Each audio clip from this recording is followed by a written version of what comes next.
அணியில் அண்ணன் உதயநிதி ஸ்டாலின் அவர்கள் வருகை தந்திருக்கின்றார்கள்.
கொடி யாரும் சொல்லுங்க. சரி, லைட்ல போவாங்க. அவங்க லைட்ல வச்சு மெடிசனை போட்டுவாங்க. மெடிசனை போட்டுவாங்க.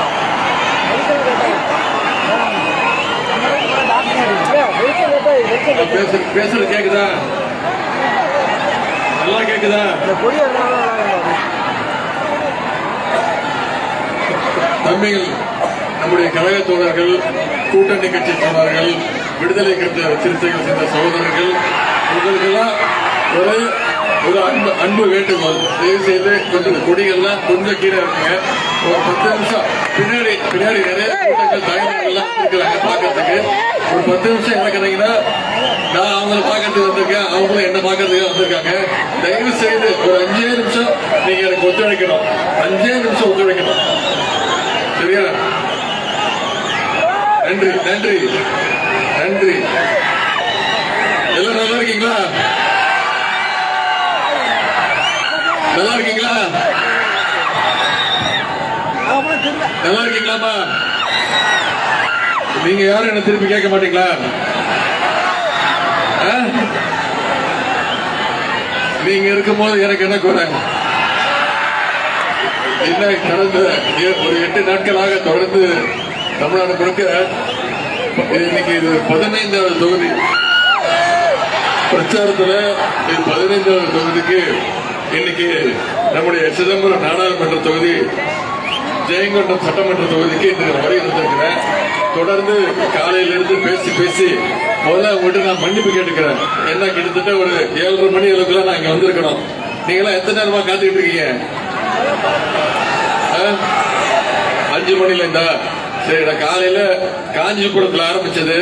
அதன் பிறகு நம்முடைய விடுதலை சிறுத்தைகள் கட்சியுடைய வேட்பாளர், வெற்றி வேட்பாளர் அண்ணன் ரவிக்குமார் அவர்களுக்காக பிரச்சாரத்தில் ஈடுபட்டு 3 இடங்கள்ல பேசிட்டு, அதன் பிறகு நம்முடைய விருத்தாச்சலம் தொகுதியில நம்முடைய கூட்டணி கட்சி காங்கிரஸ் கட்சிக்காக பிரச்சாரத்தை செஞ்சுட்டு இங்க வர்ற வழி முழுக்க என்னுடைய வாகனத்தை நிப்பாட்டி பொதுமக்களாக இருக்கட்டும், நம்முடைய கழகத்தினராக இருக்கட்டும், நம்முடைய கூட்டணி கட்சியினராக இருக்கட்டும், அனைவரும் வாகனத்தை நிப்பாட்டி வெற்றி, நீங்க தான் வெற்றி பெற போறீங்க, 40க்கு 40 திமுக கூட்டணி ஜெயிக்க போறது உறுதின்னு அவங்க வாழ்த்து அனுப்பிச்சிருக்கிறாங்க. அதனால வருவதற்கு கொஞ்சம் காலதாமதமாகிவிட்டது. அதனால கோச்சிக்காதீங்க. இதன் பிறகு இன்னொரு இடத்துல போய் பேசலாம். எனக்கு இவ்வளவு சிறப்பான, இவ்வளவு எழுச்சியான, உண்மையா சொல்றேன், உணர்வுபூர்வமா சொல்றேன். இந்த 15 தொகுதிகளில் பிரச்சாரத்தை பண்ணிருக்கேன். கிட்டத்தட்ட இது 15வது தொகுதி. இதுவரைக்கும் எந்த தொகுதியிலும் இப்படி ஒரு எழுச்சிய, இப்படி ஒரு வரவேற்ப இப்படி ஒரு ஆரவாரத்தை இதுவரைக்கும் நான் இந்த 8 நாள்ல நான் பார்த்ததே இல்லை. இதுல இருந்து தெரியுது நீங்க அத்தனை பேரும் முடிவு பண்ணிட்டீங்க. நம்முடைய எழுத்து தமிழர் அண்ணன் திருமா அவர்களுக்கு வெற்றி சின்னம் பாறை சின்னத்துல வாக்களிச்சு மிகப்பெரிய வாக்கு வித்தியாசத்துல ஜெயிக்க வச்சு நாடாளுமன்றத்துக்கு அனுப்ப போறது உறுதி. நிச்சயமா கண்டிப்பா செஞ்சிருவீங்களா? முதல்ல வரவேற்பு அளித்தோம் அத்தனை பேருக்கு நன்றி. சிதம்பரம் நாடாளுமன்ற தொகுதியில நம்முடைய தமிழ்நாட்டை சேர்ந்த மதச்சார்பற்ற முற்போக்கு கூட்டணியான வெற்றி கூட்டணி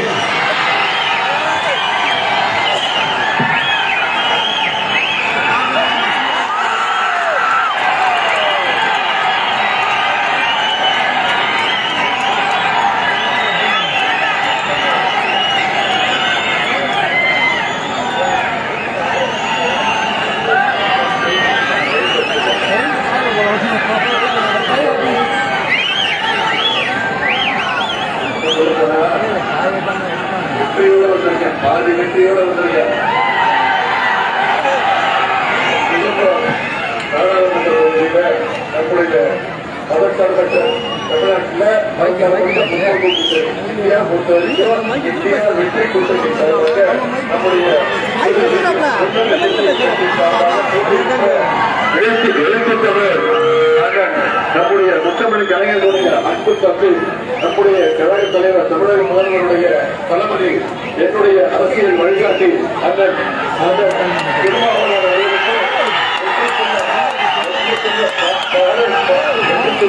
பாறை சின்னத்துல வாக்கு சேகரிக்கின்ற இந்த பிரச்சார கூட்டத்தை இது பிரச்சார கூட்டம் மாதிரியா இருக்கு.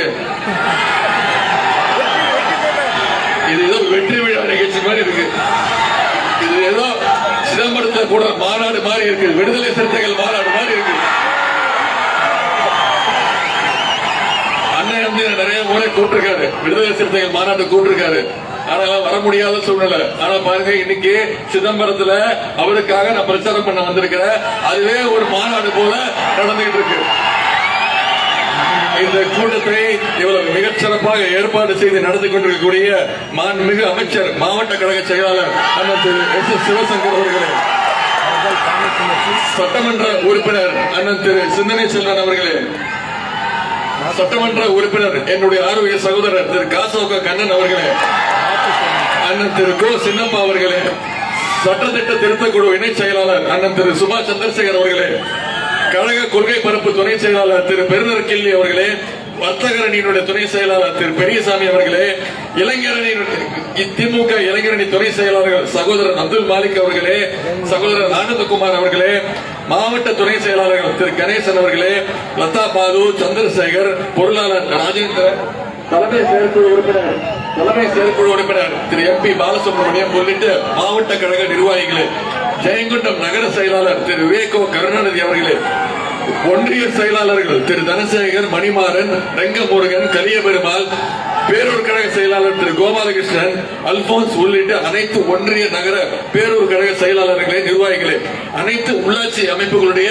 பிரதிநிதிகளே, என்னை வரவேற்ற தோமுசாவை சேர்ந்த என்னுடைய அருமை நிர்வாகிகளே, சகோதரர்களே, மாவட்ட இளைஞரணி அமைப்பாளர் சகோதரர் திரு தெய்வ இளையராஜா அவர்களே, மாவட்ட இளைஞரணி துணை அமைப்பாளர்கள் திரு வீரசிவா, திரு SR முருகேசன், திரு தமிழ்மாறன், வசந்த பகலவன், குரசீலன், தர்மராஜ் உள்ளிட்ட இளைஞரணி உள்ளிட்ட அனைத்து அணிகளுடைய நிர்வாகிகளே, நம்முடைய இந்தியா கூட்டணியில் அங்கம் வகிக்கக்கூடிய நம்முடைய தாய் கழகம் திராவிடர் கழகம், காங்கிரஸ் பேரியக்கம், மார்க்சிஸ்ட் கம்யூனிஸ்ட் கட்சி, இந்திய கம்யூனிஸ்ட் கட்சி, விடுதலை சிறுத்தைகள் கட்சி, மறுமலர்ச்சி திராவிட முன்னேற்ற கழகம், இந்திய யூனியன் முஸ்லிம் லீக், மனிதநேய மக்கள் கட்சி, மக்கள் நீதி மையம், தமிழக வாழ்வுரிமை கட்சி உள்ளிட்ட அனைத்து தோழமை கட்சிகளைச் சேர்ந்த நிர்வாகிகளே, என் அருமை சகோதரிகளே, சகோதரர்களே, அதே போல கழகத்துடைய மூத்த முன்னோடிகளே, பெரியோர்களே, இங்கு வந்திருக்கக்கூடிய ஆயிரக்கணக்கில் வந்திருக்கக்கூடிய தாய்மார்களே, என்னுடைய அக்காக்களே, அம்மாக்களே, தங்கைகளே, பாட்டிகளே, உங்க அத்தனை பேருக்கும் என்னுடைய வணக்கம். அனைத்திற்கும் மேலாக முத்தமிழர் டாக்டர் கலைஞருடைய உயிரினும் மேலான அன்பு உடன்பிறப்புகளே, உங்க அத்தனை பேருக்கும் என்னுடைய நன்றியை நான் இந்த நேரத்தில் தெரிவிச்சுக்கிறேன். நம்முடைய ஜெயங்கொண்டம் சட்டமன்ற தொகுதியில நம்முடைய வேட்பாளர் அண்ணன் தொல் திருமாவளவன் அவர்கள் சென்ற நாடாளுமன்ற தேர்தலில் கிட்டத்தட்ட 5000 வாக்கு 4500 வாக்கு வித்தியாசத்துல வெற்றி பெற்றார். சென்ற முறை அந்த புதுசா அப்பதான் பானை சின்னம் வந்தது. இப்ப பானை சின்னம் உலக புகழ்பெற்ற சின்னம் ஆயிடுச்சு. எங்க பார்த்தாலும் பாடலாம். முதல்ல அண்ணன் திருமாவளவன் அவர்களுக்கும் அவருடைய விடுதலை சிறுத்தைகள் கட்சியினுடைய வழக்கறிஞர்கள் அனைவருக்கும் நான் முதல்ல என்னுடைய வாழ்த்துக்களை நான் தெரிவிச்சுக்கிறேன். இதுல இருந்து நீங்க ஒண்ணு புரிஞ்சுக்கலாம். ஒன்றிய அரசு, ஒன்றிய பாஜக அரசு எலெக்ஷன் தேர்தல் கமிஷனை கையில வச்சுக்கிட்டு அவங்க கூட கூட்டணி சேர்ந்தா அவங்க கேட்கிற சின்ன அள்ளி துள்ளி சின்ன துப்படா கட்சிக்கெல்லாம் அவங்க கேட்கிற சின்னத்தை கொடுக்கறாங்க.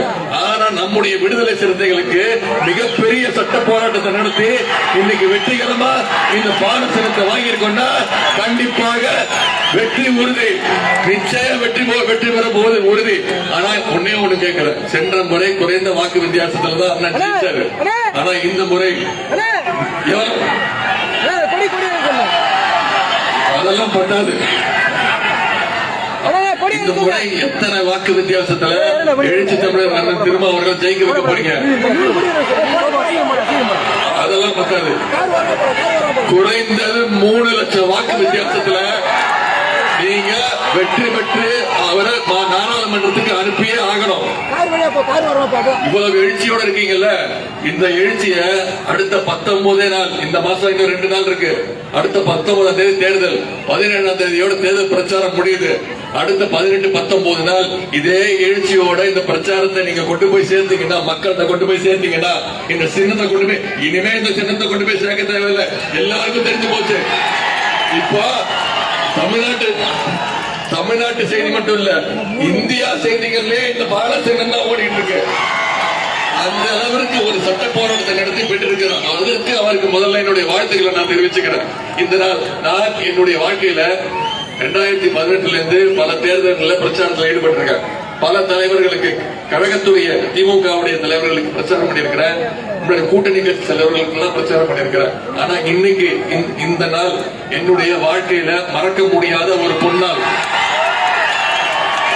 ஏன்னா என்னுடைய அண்ணன் சமூக நீதி போராளி, நம்முடைய கலைஞருடைய அன்பு தம்பி, சமூக நீதி போராளி அண்ணன் திருமா அவர்களுக்கு முதலான பிரச்சாரத்துக்கு வந்திருக்கிறா.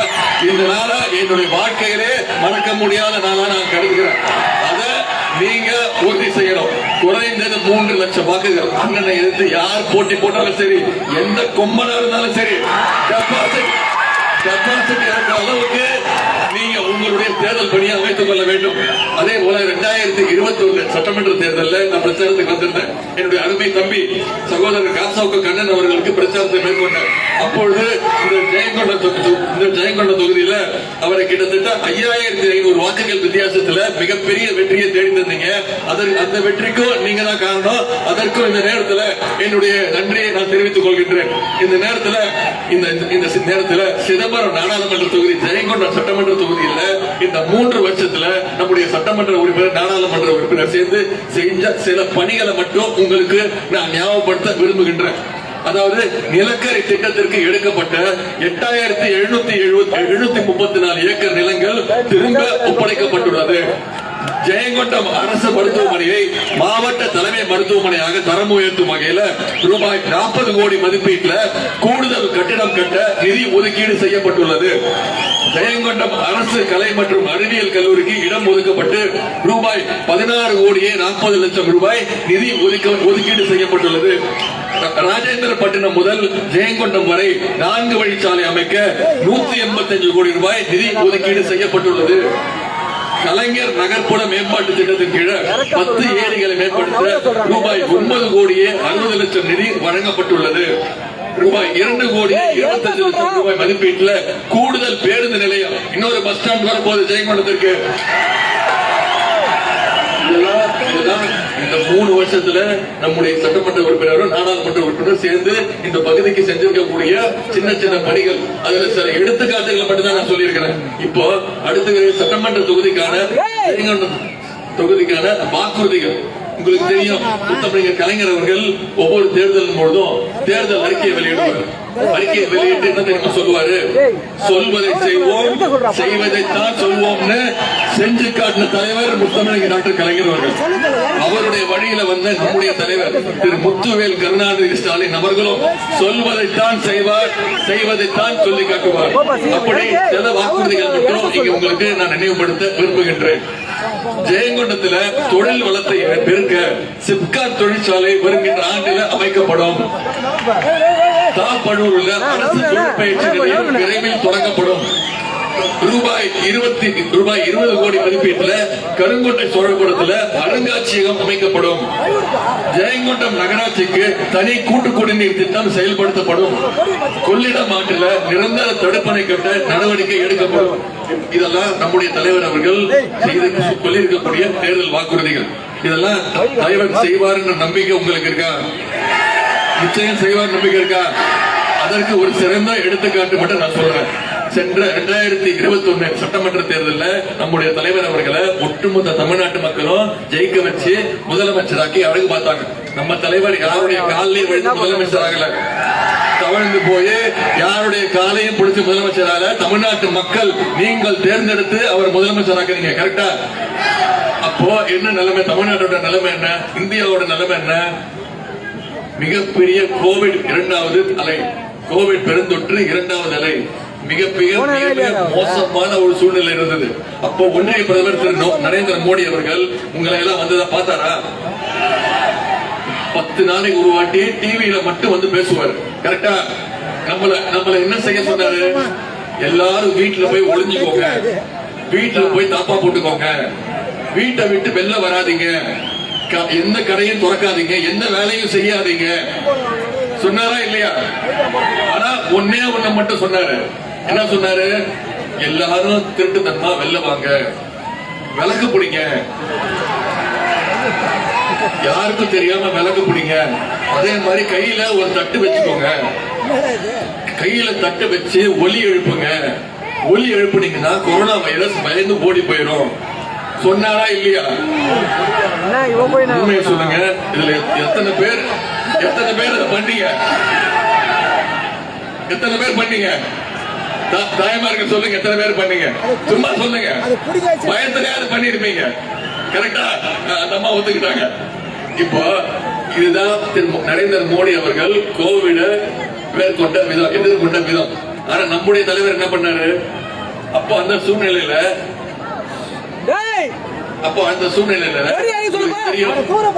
நகைச்சுவை நடிகர் விவேக் அவர்கள் ஊசி போட்டுக்கிட்டார். அவர் விழிப்புணர்வுக்காக ஊசி போட்டுக்கிட்டு 2 நாள்ல அவர் இறந்துட்டார். அப்போ ஊரு ஃபுல்லா பொருளை கிளப்பி விட்டாங்க, குழந்தை கிளப்பி விட்டாங்க, ஊசி போட்டதுனாலதான் இறந்துட்டார் அப்படின்னு. ஆனா அது உண்மை கிடையாது. அவருக்கு வேற மருத்துவ பிரச்சனைகள் இருந்ததுனால உயிரிழந்துட்டார். அதனால தமிழ்நாட்டு மக்கள் மட்டும் இல்ல, ஒட்டுமொத்த இந்தியா மக்களுமே பயந்தாங்க. ஊசி போட்டா இறந்துருவோம், கோவிட் ஊசி போட தேவையில்லைன்னு பயந்தாங்க. ஆனா நம்முடைய முதலமைச்சர் அவர்கள் முதல்ல கோவிட் ஊசியை போட்டு விழிப்புணர்வை ஏற்படுத்தி கோயம்புத்தூர்ல இருக்கக்கூடிய மருத்துவமனைக்கு போய் பிபிஐ கிட்ட போட்டுக்கிட்டு அந்த கோவிட் வார்டுக்குள்ள போய் அங்க இருக்கக்கூடிய நோயாளிகளுக்கு சிறப்பான தரமான மருத்துவம் பார்க்கப்படுதான்னு ஆய்வு செஞ்ச உண்மையான தைரியமான முதலமைச்சர் நம்முடைய தமிழக முதலமைச்சர் தான். இன்னும் சொல்லட்டுமா? இந்தியாவிலேயே அதிகமா கோவிட் தடுப்பூசி போட்டு இந்தியாவுக்கே ஒரு மருத்துவ விழிப்புணர்வு கொடுத்தது யாரு? தமிழ்நாட்டு மக்களாகிய நீங்க தான். இந்தியாவுக்கு எடுத்துக்காட்டாக இருந்தது தமிழ்நாட்டு மக்கள் தான்.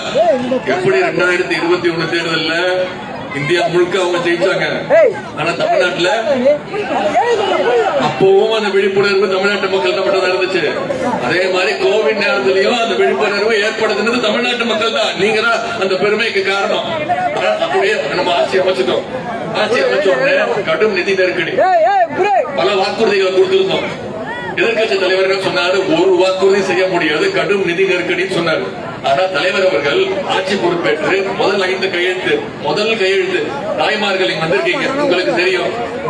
முதல் கையெழுத்து மகளிருக்கு கட்டணமில்லா பேருந்து வசதி திட்டத்தை அறிமுகப்படுத்தினாரா இல்லையா? இப்போ எங்க போனாலும் தாய்மார்கள் நீங்க உபயோகப்படுத்துறீங்களா இல்லையா? இப்போ எங்க போனாலும் எங்க பார்த்தாலும் பிங்க் பஸ் தான். அந்த பிங்க் பஸ் ஓனர் நீங்க தான். எங்க வேணா ஏறிக்கலாம், எங்க வேணா இறங்கிக்கலாம். இப்போ அந்த பஸ் யாரும் பிங்க் பஸ் கூப்பிடுறது இல்ல, செல்லமா என்ன சொல்றாங்க, முதல்வர் பேரை சொல்லி ஸ்டாலின் பஸ் அப்படின்னு தான் கூப்பிடுறாங்க. அதுதான் அந்த திட்டத்துடைய வெற்றி. இது நாம தேர்தல் அறிக்கையில சொன்ன திட்டம். அடுத்தது தேர்தல் அறிக்கையில சொல்லாத ஒரு திட்டத்தை நம்ம தலைவர் செஞ்சாருமா. இங்க ஆயிரக்கணக்கில் மகளிர் வந்திருக்கீங்க. நான் உங்களை பார்த்து கேட்கிறேன், ஒரு 150 வருஷத்துக்கு முன்னாடி மகளிர் வீட்டை விட்டு வெளில வர முடியாதுமா. இவ்வளவு ஆண்கள் வந்திருக்காங்க, ஆண்களுக்கு சரிசமமா பெண்கள் வந்திருக்கீங்கல்ல. ஒரு 150 வருஷத்துக்கு முன்னாடி பெண்கள் வீட்டை விட்டு வெளில வர முடியாது. பெண்களுக்கு படிப்பதற்கு உரிமை கிடையாது. இன்னும் சொல்ல போனா பெண்கள் மேலாடை உடுத்துவதற்கு உரிமை கிடையாது. இதெல்லாம் உடைக்கணும்னா பெண்கள் விடுதலைக்காக தன் உயிர் மூச்சு இருக்கிற வரைக்கும் போராடியவர் தான் தந்தை பெரியார் அவர்கள். பெண்களுடைய வளர்ச்சிக்காக பல திட்டங்களை கொண்டு வந்தவர் தான் பேரறிஞர் அண்ணா அவர்கள். பெண்களுக்கு சொத்துல சம உரிமை கொடுத்ததுதான் டாக்டர் கலைஞர் அவர்கள். அவர் வழியில வந்த நம்ம தலைவர் என்ன பண்ணாரு, பெண்கள் படிக்கணும், பெண்கள் பள்ளிக்கூடம் வரைக்கும் படிச்சா பத்தாது, பெண்கள் மேற்கல்வி படிக்கணும், காலேஜ் படிக்கணும் அப்படின்னாரு. காலேஜ் படிச்சா மட்டும் பத்தாது, பெண்கள் வேலைக்கு போகணும், அவங்க சொந்த காலில் நிக்கணும்னு புதுமை பெண் திட்டம் அப்படின்னு ஒரு திட்டத்தை கொண்டு வந்தாருமா. அதாவது 1ஆம் வகுப்புல இருந்து 12ஆம் வகுப்பு வரைக்கும் அரசு பள்ளியில படிச்சா அவங்க எந்த கல்லூரியில போய் சேர்ந்தாலும், பிரைவேட் காலேஜ் இருந்தாலும் சரி, அரசு கல்லூரி இருந்தாலும் சரி, அவங்களுக்கு மாசம் மாசம் கல்வி ஊக்கத்தொகையாக மாதம் 1000 ரூபாய் அவங்களுடைய வங்கி கணக்குல வைப்பு வைக்கப்படுகிறது. இதுவரைக்கும் அந்த திட்டத்தின் மூலம் 3 லட்சம் மாணவிகள் பயன்பெற்று இருக்கிறாங்க. இப்ப அந்த திட்டத்தை ஆண்களுக்கும் நம்முடைய தலைவர் அவர்கள் விரிவுபடுத்தி இருக்கிறாங்க. தமிழ் புதல்வன் அப்படின்னு திட்டம், மாசம் 1000 ரூபாய். அரசு பள்ளியில படிச்சு காலேஜ் படிக்க போனா அவங்களுக்கு ஆண்களுக்கும் மாணவர்களுக்கும் கல்வி ஊக்கத்தொகையாக மாசம் 1000 ரூபாய் கொடுக்கிறாங்க. அடுத்து இன்னொரு திட்டம், இது மிக மிக முக்கியமான திட்டம். இந்த திட்டத்தை கொஞ்சம் நீங்க கவனிங்க. நாம விடிய காலையில சீக்கிரம் எந்திரிச்சு வேலைக்கு போற பெற்றோர்கள் இருக்காங்க. அவங்க காலையில டிஃபன் சமைச்சு குழந்தைங்களுக்கு சாப்பாடு ஊட்டுறதுக்கு நேரம் இருக்காது. ஸ்கூலுக்கு பள்ளிக்கூடத்துக்கு அனுப்பிச்சு விட்டுருவாங்க, பள்ளிக்கூடத்துல பாத்துப்பாங்க அப்படின்னு. ஆனா இவங்க வேலைக்கு போயிட்டு என்ன நினைச்சிட்டு இருப்பாங்க, அதே நினைப்பா இருப்பாங்க. குழந்தைய வெறும் வயிற்றுல அனுப்பிச்சு வச்சோமே, அவன் போய் தூங்கிட்டானா, மயக்கத்துல இருக்கானா, பள்ளிக்கூடத்துக்கு போனானா, கிளாஸ் ரூமுக்கு போனானா, படிச்சானா அப்படின்னு அந்த கவலையிலே இருப்பாங்க. இந்த கவலையை போக்குறதுக்காக தான் நம்முடைய தலைவர் அவர்கள் ஒரு திட்டத்தை கொடுத்துருவாங்க. அதற்கு பெயர் தான் முதலமைச்சருடைய காலை உணவு திட்டம். 1ஆம் வகுப்பிலிருந்து 5ஆம் வகுப்பு வரை படிக்கக்கூடிய அனைத்து அரசு பள்ளி மாணவர்களுக்கும் காலையில முதல்ல பள்ளிக்கூடத்துக்கு போனா தரமான உணவு, முதல்ல தரமான உணவு, அதற்கு பிறகுதான் கல்வி. இப்போ பெற்றோர்கள் பாராட்டுறாங்க, வாழ்த்துறாங்க, தைரியமா அனுப்புறாங்க. என் குழந்தைய பாத்துக்கிறதுக்கு நம்முடைய திராவிட மாடல் அரசு இருக்கு, என் குழந்தைக்கு சாப்பாடு கொடுத்து அவனுக்கு கல்வியை கொடுக்க நம்முடைய மாண்பு முதலமைச்சர் இருக்காரு அப்படின்னு தைரியமா அனுப்புறாங்க. இதுக்கு பெயர் தான் திராவிட மாடல் அரசு. எல்லாரும் கேக்குறாங்கல்ல, அது என்ன திராவிட மாடல் அரசு புதுசா சொல்றீங்கன்னு. இப்போ இந்த திட்டத்தை கர்நாடகா மாநிலம், தெலுங்கானா மாநிலம் இவங்க எல்லாம் வந்து பார்த்துட்டு அந்த அதிகாரிகள் எல்லாம் ஆய்வு செஞ்சு இந்த திட்டத்தை அவங்களுடைய மாநிலங்களுக்கு விரிவுபடுத்தி இருக்கிறாங்க. இப்படி ஒட்டுமொத்த இந்தியாவுக்கு எடுத்துக்காட்டா இருக்கக்கூடிய மாநிலம் தான் தமிழ்நாடு. அதற்கு பெயர் தான் திராவிட மாடல் அரசு. அதற்கு காரணம் நம்முடைய மாண்பு முதலமைச்சர் அவர்கள். இன்னொரு திட்டம் சொல்றாங்க, இதான் கடைசி திட்டம். இது தேர்தல் அறிக்கைகளை நம்முடைய தலைவர் அவர்கள் சொன்ன திட்டம். எதிர்கட்சி தலைவர்கள் இதை செய்யவே முடியாதுன்னு சவால் விட்ட திட்டம். அதுதான் கலைஞர் மகளிர் உரிமை தொகை திட்டம். கிட்டத்தட்ட 1,16,00,000 மகளிர் சென்ற செப்டம்பர் மாசத்திலிருந்து இன்னைக்கு வரைக்கும் மாசம் மாசம் அவங்களுடைய வங்கி கணக்குல மகளிர் உரிமை தொகையா மாதம் மாதம் 1000 ரூபாய் அவங்களுக்கு உரிமை திட்டமா வழங்கப்படுகிறது. இப்ப இங்க இத்தனை மகளிர் வந்திருக்கீங்க, எத்தனை மகளிருக்கு அந்த திட்டத்துல பயன்படுறீங்கன்னு கை தூக்குங்க. பாதிக்கு பாதி வந்திருக்கு, பாதிக்கு பாதி வந்திருக்கு. நான் சொல்றேன், அதுல சில குறைகள் இருக்கு. ஆமா, இது மிகப்பெரிய திட்டமா. இந்த திட்டத்துல விண்ணப்பிச்சவங்க அந்த துறைக்கு அமைச்சர் நான் தான். நான் சொல்றேன், அந்த திட்டத்துல விண்ணப்பிச்சவங்க 1,60,00,000 மகளிர் விண்ணப்பிச்சாங்க. அதுல வெரிபிகேஷன் சரிபார்ப்பு செஞ்சு இப்ப வரைக்கும் 1,16,00,000 மகளிருக்கு கொடுத்துட்டு இருக்கோம். கண்டிப்பா சில குறைகள் இருக்கு. உங்களுக்கு நீங்க சொல்லுவீங்க, உங்க மைண்ட் வாய்ஸ் எனக்கு கேக்குது. என்ன சொல்றீங்க, எனக்கு வந்துருச்சு, பக்கத்து வீட்டு பொண்ணுக்கு வரல, எதிர் வீட்டு பொண்ணுக்கு வந்துருச்சு, எனக்கு வரல. கரெக்டா? நான் சொல்றேன், இப்ப தேர்தல் நேரம் இது முடிஞ்சு இன்னும் ஒரு 4-5 மாதங்கள்ல அது சரி செய்யப்பட்டு வெரிஃபிகேஷன் செய்யப்பட்டு அந்த தகுதி வாய்ந்த 1,60,00,000 மகளிருக்கும் கண்டிப்பாக கலைஞர் மகளிர் உரிமை தொகை திட்டம் மாதம் 1000 ரூபாய் நிச்சயமாக வழங்கப்படும். இந்த நம்பிக்கை இருக்கா? அதே மாதிரி தேர்தல் அறிக்கை, இந்தியாவுடைய கூட்டணி தேர்தல் அறிக்கையில தலைவர் சொல்லியிருக்கிறார் என்னன்னா, தாய்மார்கள் நான் கேட்கிறேன், 2014ஆம் ஆண்டு கேஸ் சிலிண்டர் விலை எவ்வளவுமா? 2014ஆம் ஆண்டு 450 ரூபாய். சரியா? இப்ப கேஸ் சிலிண்டர் விலை எவ்வளவு? 1200. இப்போ தேர்தல் வந்தோடனே திரு நரேந்திர மோடி அவர்கள் உங்களை ஏமாத்த பாக்குறாரு. மகளிர் என்னன்னா, மகளிர் பரிசா உங்களுக்கு பரிசு தொகை கொடுக்கிறாரா? அதாவது ஏத்துனது 800 ரூபாய், இப்ப உங்களுக்கு பரிசு தொகை 100 ரூபாய். மறந்துடாதீங்க, மீண்டும் அவர் ஆட்சிக்கு வந்தாருன்னா, வர்றதுக்கு வாய்ப்பு இல்ல, வந்தாருன்னா மீண்டும் 500 ரூபாய் ஏத்திடுவாரு. நம்முடைய தலைவர் அவர்கள் தேர்தல் அறிக்கையில தெளிவா சொல்லியிருக்காரு, இந்தியா கூட்டணி ஆட்சிக்கு வந்ததுன்னா நிச்சயமாக ஒரு கேஸ் சிலிண்டர் விலை 500 ரூபாய்க்கு நான் கொடுப்பேன் அப்படின்னு தலைவர் வாக்குறுதி கொடுத்திருக்கிறார். கொடுப்பாரா மாட்டாரா? அதே மாதிரி பெட்ரோல் விலை, 1 லிட்டர் பெட்ரோல் 75 ரூபாய்க்கு கொடுப்பேன்னு தலைவர் வாக்குறுதி கொடுத்திருக்கிறார். அதே மாதிரி டீசல் 1 லிட்டர் டீசல் 65 ரூபாய்க்கு கொடுப்பேன்னு வாக்குறுதி கொடுத்திருக்கிறார்.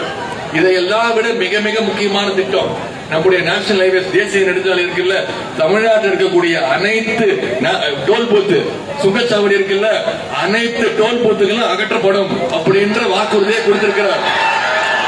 இதெல்லாம் நம்முடைய தலைவர் செய்வாரா மாட்டாரான்னு உங்களுக்கு நம்பிக்கை இருக்கா இல்லையா? செய்வார். நான் இந்த நேரத்தில் ஒரு பக்கம் நம்முடைய சாதனைகளை சொல்றேன், தேர்தல் வாக்குறுதிகளை சொல்லியிருக்கேன், என்னென்ன திட்டங்கள் செஞ்சிருக்கோம் சொல்றேன். 10 வருஷம் ஒரு மனுஷன் இந்தியாவை ஆண்டிருக்காரு.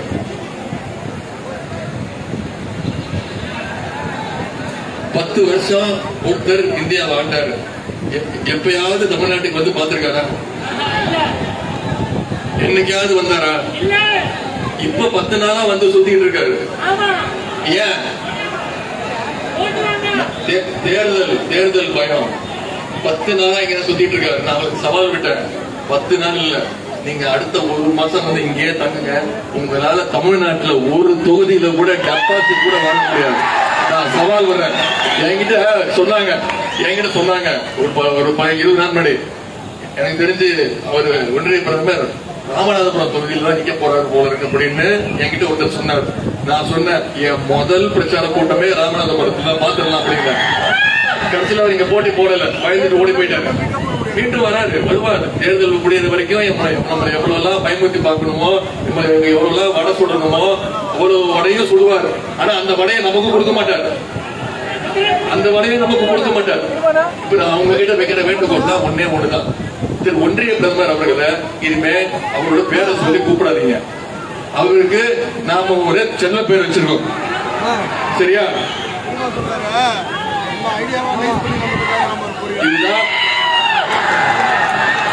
இதுதான் அந்த செல்ல பேர். தெரியுதமா? என்னமா அது? 29 பைசா. இனிமே அவர் பேரு மிஸ்டர் 29 பைசா. சொல்லுங்க. அதுக்கு ஏன்னு நான் ஒரு காரணம் சொல்றேன். இனிமே ஒன்றிய பிரதமரோட பேரு மிஸ்டர் 29 பைசா. அதுக்கு ஏன் நான் காரணம் சொல்றேன். நாம தமிழ்நாட்டில இருந்து ஒவ்வொருத்தரும் ஜிஎஸ்டி வரி கட்டுறோம். 1 ரூபா கட்டுறோம், பல ரூபாய் கட்டுறோம். நம்ம 1 ரூபா கட்டினா நமக்கு திருப்பி அவர் எவ்வளவு தெரியுமா தராரு? வெறும் 29 பைசா. மற்ற மாநிலங்களுக்கு எல்லாம் அள்ளி கொடுக்கிறாரு. ஆனா தமிழ்நாட்டுக்கு மட்டும் கிள்ளி கூட கொடுக்க மாட்டேங்கிறாரு. 2016ஆம் ஆண்டு உங்களுக்கு ஞாபகம் இருக்கும், திடீர்னு ஒரு நாள் நடுராத்திரி எந்திரிச்சு என்ன பண்ணணும்னு தெரியாம 500 ரூபாய் நோட்டு 1000 ரூபாய் நோட்டு செல்லாதுன்னாரு. ஞாபகம் இருக்கா? ஆயிரக்கணக்கான பேர், லட்சக்கணக்கான பேர் ஏடிஎம் வாசல் நின்று உயிரிழந்தாங்க. கருப்பு பணத்தை ஒழிக்க போறேன்னாரு. புதிய இந்தியா பிறக்க போகுதுன்னாரு. யாராவது பாத்தீங்களா? புதுசா பிறந்த புதிய இந்தியா எங்கேயா பாத்தீங்களா? சமீபத்தில் உங்களுக்கு தெரியும், டிசம்பர் மாசம் சென்னை, திருவள்ளூர், காஞ்சிபுரம், செங்கல்பட்டு, அதே மாதிரி தென் தமிழகத்துல தூத்துக்குடி, திருநெல்வேலி மாவட்டத்துல மிகப்பெரிய மழை பெய்தது. மிக்ஜாம் புயல் ஞாபகம் இருக்கா? நான் 10 நாள் தூத்துக்குடி திருநெல்வேலியில போய் தங்கியிருந்தேன். முதலமைச்சர் களத்தில் நின்றாரு. அனைத்து சட்டமன்ற உறுப்பினர்கள், அனைத்து அமைச்சர்களும் களத்தில் நின்று மக்கள் பணியாற்றினோம். நம்முடைய கூட்டணி கட்சி தலைவர்கள், கூட்டணி கட்சி தொண்டர்கள் அனைவரும் மக்கள் பணியாற்றினோம். திரு மோடி வந்து பார்த்தாரா? நம்முடைய தலைவர் அவர்கள் ஆனா பாதிக்கப்பட்ட ஒவ்வொரு குடும்பத்திற்கும் 6000 ரூபாய் கொடுத்தாரு. அத 37,000 கோடி நம்ம ஒன்றிய அரசு கிட்ட கேட்டோம். கேட்டதுக்கு என்ன சொன்னாங்க? இது வரைக்கும் 1 ரூபா கூட கொடுக்கல. 1 ரூபா இல்ல, 1 பைசா கூட கொடுக்கல. ஒவ்வொருத்தருடைய வங்கி கணக்குலையும் சென்ற தேர்தல் பொழுது என்ன சொன்னாரு? கருப்பு பணத்தை எல்லாம் ஒழிச்சு, கருப்பு பணத்தை எல்லாம் மீட்டு ஒவ்வொருத்தருடைய பேங்க் அக்கவுண்ட்லயும் 15 லட்சம் ரூபாய் போடுறேன்னாரு. 15 காசாவது போட்டாரா? 34,000 கோடி கேட்டோமா? இது வரைக்கும் 1 பைசா கூட கொடுக்கல. இப்படி நம்முடைய கல்வி உரிமை, மொழி உரிமை, கல்வி உரிமை மிகச்சிறந்த உதாரணம் நீட் தேர்வு. 2010 நீட் தேர்வு இந்தியாக்குள்ள வந்துச்சுமா, அறிமுகப்படுத்திட்டாங்க. ஆனா கலைஞர் அவர்கள் இப்ப காங்கிரஸ் ஆட்சி தான், நம்ம கூட்டணியில இருந்தோம், இந்தியா முழுக்க கொண்டு வந்துட்டாங்க. ஆனா கலைஞர் தமிழ்நாட்டுக்கு நீட் தேர்வு வேறாரு. நாங்க இங்க கொடுக்கிற கல்வி தரம் சிறந்த கல்வி தரம், 12ஆம் வகுப்புல வாங்க மதிப்பெண் போதும், அதை வச்சு நாங்க கவுன்சிலிங் முறையில நாங்க படிக்க வைக்கிறோம். ஏழை எளிய மாணவர்கள் கிராமப்புறங்களில் படிச்சு மருத்துவர் ஆகணும்னு நுழைவுத் தேர்வை ரத்து செஞ்சவர் டாக்டர் கலைஞர் அவர்கள். இன்னும் சொல்ல போனா மறைந்த முதலமைச்சர் ஜெயலலிதா அம்மையார் இருந்த வரைக்கும் தமிழ்நாட்டுக்குள்ள நீட் தேர்வு வரல. அந்த அம்மா இறந்த பிறகு இங்க இருக்கக்கூடிய அடிமை கூட்டம் பாஜகவோட தொல்லை தாக்காம நீட் தேர்வை நுழைச்சு இங்க பக்கத்துல அரியலூர் மாவட்டத்துல அனிதான்ற என் தங்கை முதல் தற்கொலை. அந்த பொண்ணு நல்லா படிக்கக்கூடிய பொண்ணுமா, நல்லா படிக்கக்கூடிய பொண்ணு. 1200க்கு 1176 மார்க். எவ்வளவு? 1200க்கு 1176 மார்க்ஸ். அனிதா மட்டும் இப்ப உயிரோடு இருந்தா டாக்டர் அனிதாவோட மட்டும் நிக்கலாம இப்ப வரைக்கும் 22 குழந்தை இறந்திருக்கிறாங்க. சென்ற வருஷம் சென்னையில குரோம்பேட்டை சேர்ந்த ஜெகதீஷ் என்ற பையன் கோச்சிங் கிளாஸ் போறதுக்கு பல லட்சம் செலவாகுது, என்னால டாக்டர் ஆக முடியல, நீட் தேர்வு நான் எழுத முடியலன்னு சொல்லி லெட்டர் எழுதி வச்சுட்டு இறந்து போயிட்டான். முதல் நாள் ஜெகதீசன், அதுக்கு அடுத்த நாள் அவங்க அப்பா செல்வசேகர் எழுதி வச்சுட்டாரு, எனக்கு இருந்தது ஒரே பையன், அவன் டாக்டர் அவன் நினைச்சான், இறந்து போயிட்டான், என்னால துக்கம் தாங்க முடியலன்னு அவரும் தற்கொலை பண்ணிக்கிட்டாரு. ஒரு குடும்பத்தையே நீட் தேர்வுக்கு எடுத்திருக்கிறோமா? இதற்கெல்லாம் ஒன்றிய பாஜக அரசு பதில் சொல்லணுமா வேணாமா? இதற்கெல்லாம் கூட நின்ற 10 வருஷம் கூட்டணியை நின்று பேர்ல கூட நின்று நம்ம தமிழ்நாட்டு உரிமைகள் எல்லாம் பறி கொடுத்த அதிமுகவுக்கும் பாஜகவுக்கும் பதில் சொல்ல வேண்டுமா வேணாமா? அந்த பதில் சொல்ல வேண்டிய நேரம் தான் ஏப்ரல் 19ஆம் தேதி. செஞ்சிருவீங்களா? ஜூன் 3ஆம் தேதி யாரோட பிறந்த நாள்?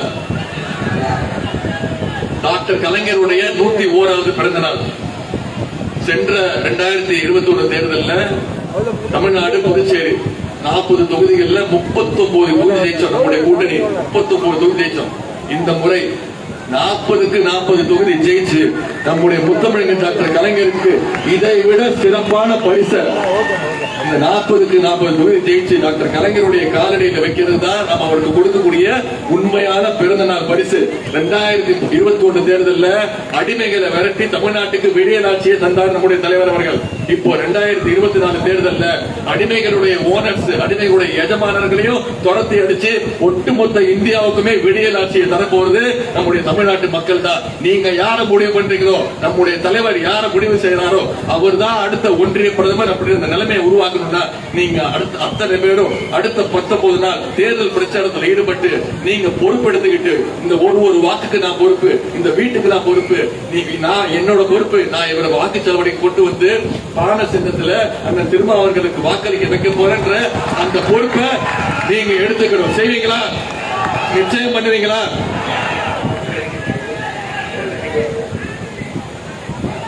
எப்பவுமே ஒரு பெரிய படம் ரிலீஸ் ஆகுதுன்னா ட்ரெய்லர் ரிலீஸ் ஆகும். சரியா? வெறும் ட்ரெய்லர் தான். வெறும் ட்ரெய்லர் தான். படம் பேசிட்டு போயிடுவேன். ஆனா பேசுறதெல்லாம் உங்களுக்கு புரிஞ்சது இல்ல, உள்வாங்கிட்டீங்கல்ல.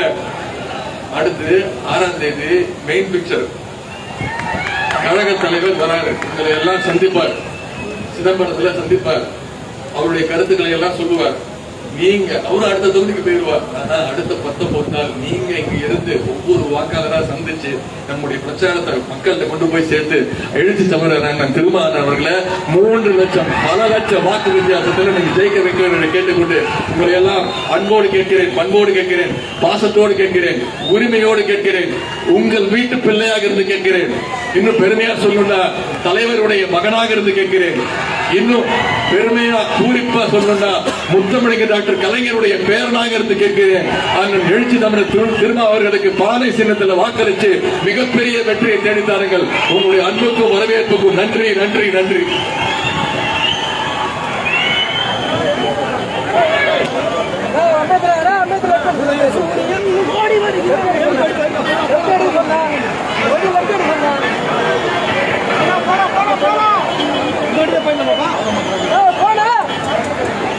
எடுத்து பற்றி கான்வென்ட் சொல்லு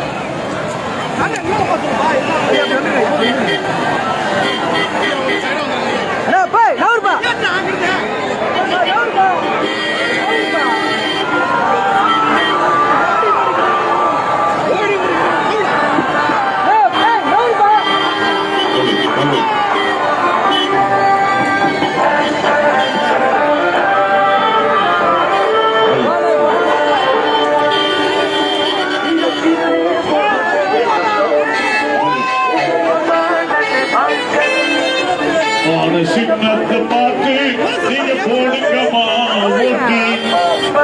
சின்னத்தை பார்த்து நீங்க போடுங்கம்மா ஓட்டு. கூட்டணிக்கு ஓட்டு போடுங்க, நாட்டை காத்து போடுங்க.